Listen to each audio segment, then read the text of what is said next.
इससे आगे वालिद साहब की खबर है, जिनके साथ मेरा ताल्लुक़ दोस्ती का था।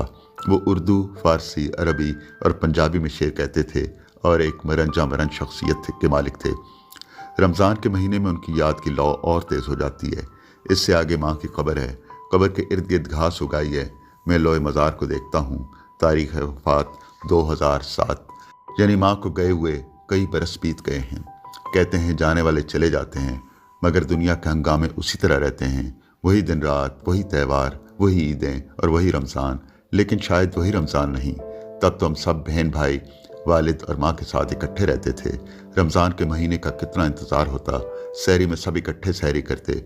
मगरिब के वक्त सहन में बिछी चटाई पर बैठे अजान का इंतज़ार कर रहे होते। अब न वो मकान रहा है, न वो सहन, न वो चटाई, न उस पर मिलकर बैठने वाले वो लोग। अब तो ये सब कुछ एक ख्वाब लगता है, एक ऐसा खुश रंग ख्वाब जो हमने किसी और जन्म में देखा।